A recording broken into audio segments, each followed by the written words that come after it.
Hi friends, and welcome back to Decorate Your Life, Scrapbooking and Card Making. Thank you for joining me.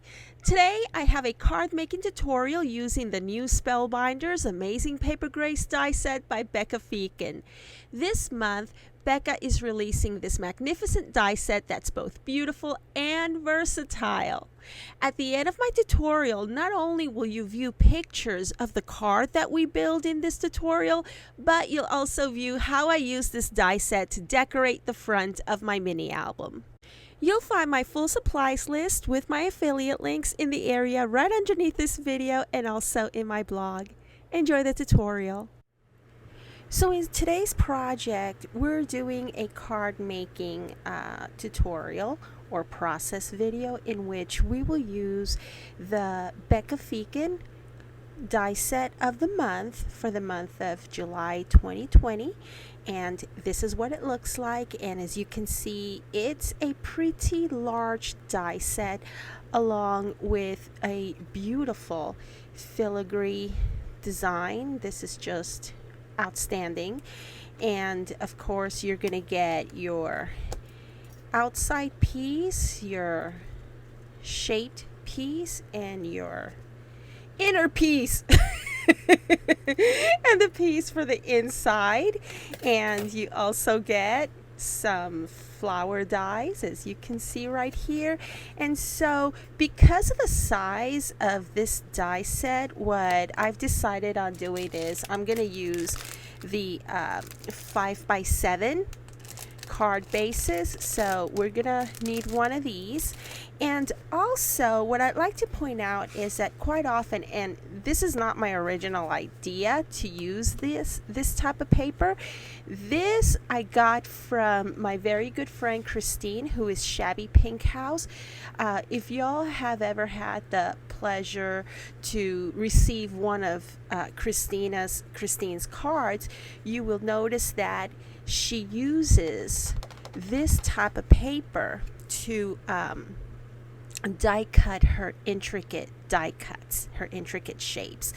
And the reason behind it is so that it stays sturdy and it lasts for a very long time. So I just wanted to point that out to you. Use when you can, get yourself some watercolor papers, watercolor paper pad, and yeah, use this to die cut your intricate dies, and they'll come out absolutely phenomenal.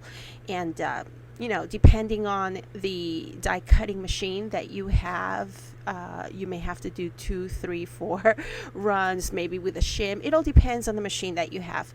Myself, I have the Spellbinders Platinum and the Spellbinders Platinum 6, and I have absolutely no problems whatsoever. It gives enough pressure, or PSI, to die cut like butter. So I just wanted to share that tip with you. And yeah, let's go ahead and get started. So you want to use some washi tape to put the pieces of your die set together.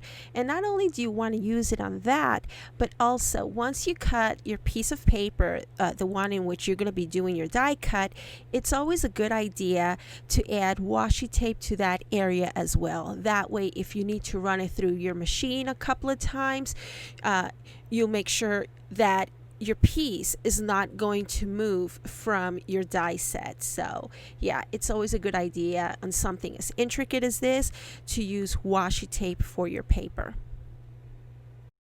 So after a couple of passes on my Spellbinders Platinum, I take my die cut piece and I start taking away all of that washi tape, and then I use my Spellbinders tool-in-one to kind of like scrub off the remainder of the little pieces that are cut out from the intricate die.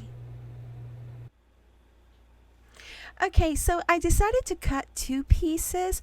One of them it was using that paper pad that I just showed you, and the other one is using some gold cardstock. This is an optional step.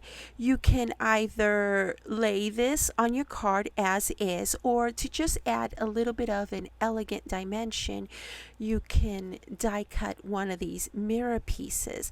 And what we're going to do is we're going to add dots of wet adhesive glue and just glue this right on top of this, but we are not going to center it directly. We're just going to do it, we're going to leave a little bit of an edge like so. I'm going to try my best to leave a little bit of an edge, that way it shows that gold underneath. So let's go ahead and do that.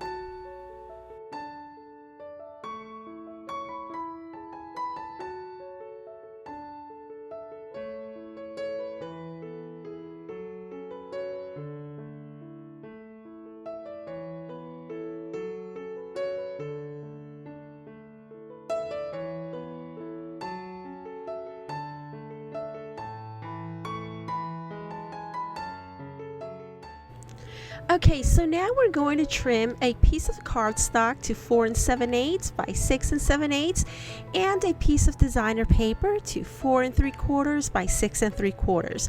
These two pieces are going to serve as the matting to the front of our card.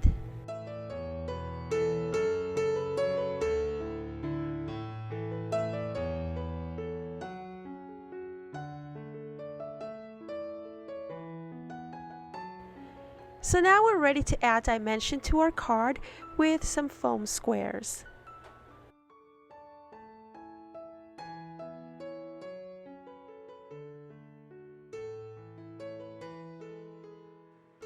Okay, so now that we have our card built, goes this way, I've decided to use some of the elements from the July 2020 Spellbinders Card Kit of the Month, and I'm gonna use the 3D stickers, this beautiful set of stickers that you see there, and they are very dimensional, along with a saying from their die cut shapes. I think that the style of the card, it does lend itself towards a vintage type look if you look at the papers closely, and I think it goes very well with this vintage style sticker. So let's go ahead and do that.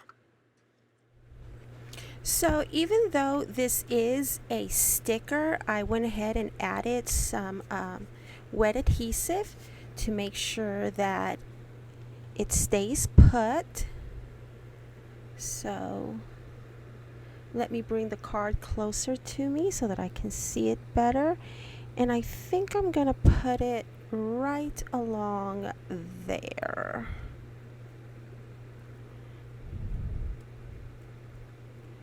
Isn't that pretty? And what we're gonna do with this is we're gonna pop dot it as a dimensional thing right along there. So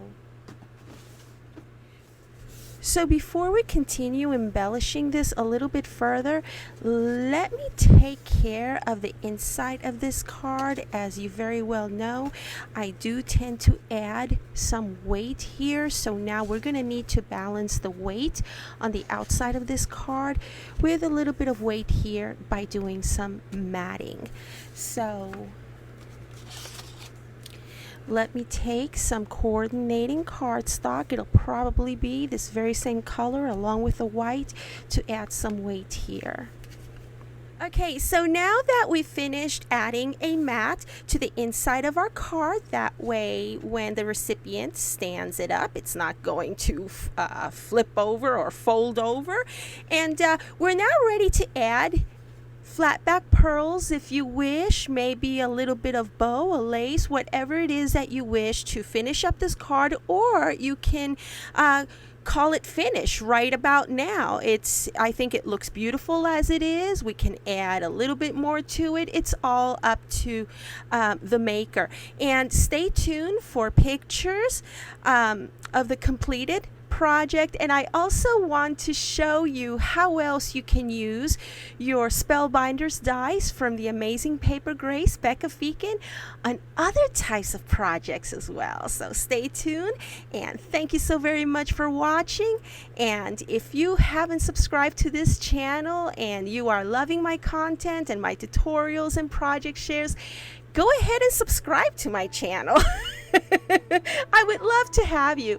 Make sure that you leave me a comment in the comment section below, and go ahead and visit my blog, as I do have more paper crafting ideas, tutorials, and giveaways in my blog. So yeah, stay tuned for the pictures, and I will see you once again real soon. Happy paper crafting. Bye.